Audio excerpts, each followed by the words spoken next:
Pessoal, sejam todos bem-vindos a mais uma aula da disciplina Física Aplicada a.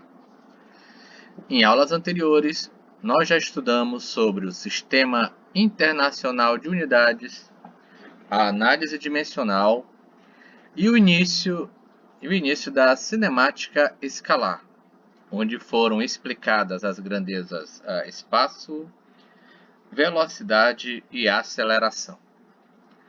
Também foi explicado inicialmente o movimento uniforme. O movimento uniforme é aquele caracterizado pela velocidade de um objeto que não varia com o tempo.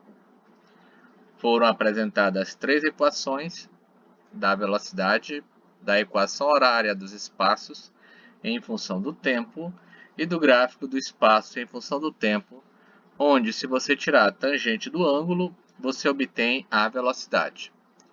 Hoje, nós vamos estudar o que é o movimento uniformemente variado. Tudo bem? MUV. Lembrando que nós já estudamos o que é o MU, tá? Considere a seguinte situação. Essa situação desse desenho aqui, tá? Eu tenho um objeto. Esse objeto que vocês estão vendo é uma esfera, né? Na verdade é um corpo, tá? Um corpo qualquer que está se movendo para a minha direita, tá? Nesse eixo aqui horizontal, tá? Onde isso aqui seria a origem, né? Tá? A origem. E ele está se movendo para a minha direita, tá certo? Com uma velocidade v1, com uma velocidade v2, com uma velocidade v3, com uma velocidade vn, tá? Onde, para esse ponto, vamos chamar aqui de espaço 1, espaço 2, espaço 3, e após, né, algum tempo, nós teremos o espaço enésimo. Cada uma dessas velocidades, para cada um desses tempos, que eu posso dizer que aqui nós temos o T1, tem o tempo 2, tenho o tempo 3, tenho o tempo enésimo, tá certo? Se a minha velocidade para esse exemplo acima, V1, for diferente de V2, que for diferente de V3, que for diferente de um V enésimo, ou seja, qualquer V posterior, se a minha velocidade varia com o decorrer do tempo, o meu movimento é classificado como movimento uniformemente variado. Movimento uniformemente variado. Esse é o nosso tópico abordado agora em 2.4. O que é o movimento uniformemente variado? É aquele em que a velocidade de uma partícula, de um objeto que descreve alguma trajetória, varia com relação ao tempo, que é o caso que eu citei aqui acima e foi dado esse exemplo. Tá certo? A primeira equação que nós teremos para o MUV é justamente a da aceleração. A aceleração que foi dada anteriormente, né? ΔV por ΔT. Para esse tópico, eu vou chamá-la de A1. A1. Nós também já vimos, lá ainda em análise dimensional, que a aceleração no SI é dada em metros por segundo ao quadrado. E ela é um parâmetro que mede a capacidade, né, a variação de velocidade sofrida por um corpo, considerando o intervalo de tempo necessário para ocorrer essa variação. Tudo bem? Agora que eu já sei o que é aceleração, que é o nosso item 12.4, explicarei agora para os senhores 12.5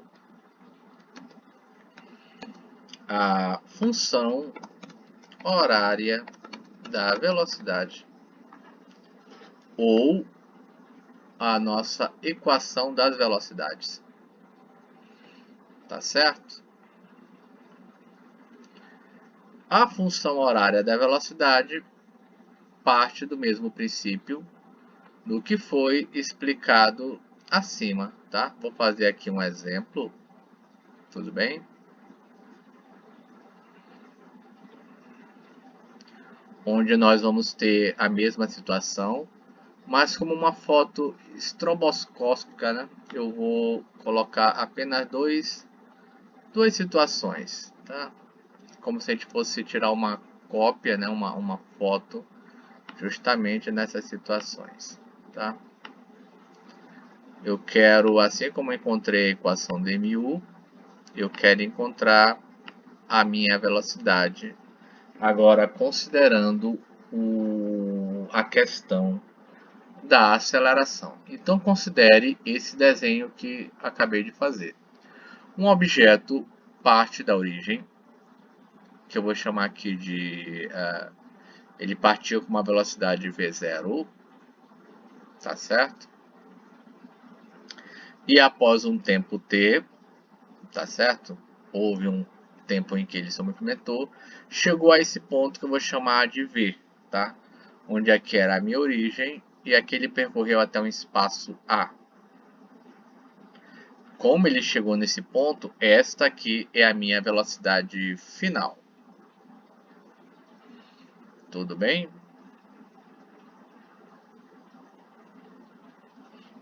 Bom, baseado nisso, quem será a velocidade nessa situação em função do tempo? Quem é a velocidade em função do tempo? Na verdade, uma expressão algébrica que explique essa situação, não é? Bom, nós já aprendemos que se esse corpo mudou de velocidade, ele teve uma aceleração, tá certo?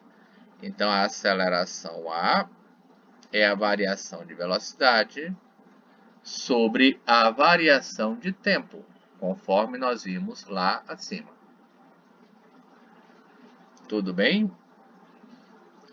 Já expliquei no capítulo 1 que esse ΔV, ele nada mais é do que a variação entre o estado final e o inicial. Então, ΔV é a velocidade de chegada menos a velocidade de partida, dividido pelo tempo que ele levou para se mover e o tempo em que começou a ser cronometrado. Para esse ponto aqui, nós estipulamos que o tempo inicial é 0. Tá? Então, isso daqui, para essa primeira parte, nós temos que é 0. Tá? Nós vamos obter, então, que a minha aceleração A é V menos V0 sobre T. E fazendo os extremos pelos meios, nós vamos obter a seguinte equação.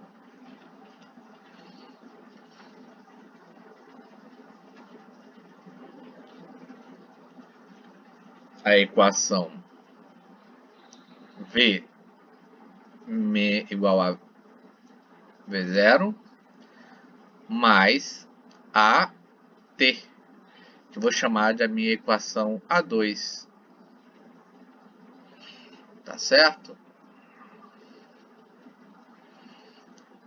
Você poderá perceber que eu fiz o extremo pelos meios e levei esse termo que está negativo lá para o outro lado positivo. V é igual a V0 mais AT. Essa equação A2 é o que nós chamamos de função horária das velocidades para o M ou V. Tudo bem? Função horária das velocidades para o M ou V. Vamos ver um outro exemplo, né? Um outro exemplo, se nós víssemos a seguinte equação. Exemplo. Letra A. Se fosse dado o seguinte problema. V é igual a 2 mais 4t. Tá certo? Onde a velocidade é expressa em metro por segundo e o tempo em segundos. E fosse solicitado quem é a velocidade inicial e quem é a aceleração para a expressão acima. Nós temos aqui um problema extremamente simples, que seria você fazer a comparação da minha equação com a sua forma original. V de t é igual a V0 mais AT. Automaticamente, nós teremos que V0 é esse termo e a aceleração é esse termo, conforme foi pedido aqui. Quem é V0 e quem é a aceleração. Qual vai ser minha resposta? A minha resposta é que V0 será 2 metros por segundo e a aceleração será 4 metros por segundo ao quadrado, com as devidas respostas no Sistema Internacional de Unidades. Então, para a gente concluir o que foi explicado, né? O M e o V, tá certo? Vamos lá lembrar o que é movimento uniformemente variado. Movimento uniformemente variado é aquele em que a velocidade varia com o tempo. Ela não é constante. Quais são as equações que nós aprendemos? Já vimos a equação da aceleração e já vimos a equação das velocidades, a função horária das velocidades, tá certo? Então, pessoal, essa foi a nossa aula de hoje. Vocês podem utilizar o ambiente virtual de aprendizagem para tirar dúvidas, o AVA ou o Google Class. E lembrem de fazer as atividades que estão disponíveis por lá, tá certo? Nós vamos prosseguir na próxima aula com mais movimento uniformemente variado, para então concluir essa parte de cinemática escalar. Não esqueçam que as nossas respostas estão expressas no Sistema Internacional de Unidades, tudo bem? Então é isso, continuem nos estudos de vocês, bons estudos e até a próxima aula.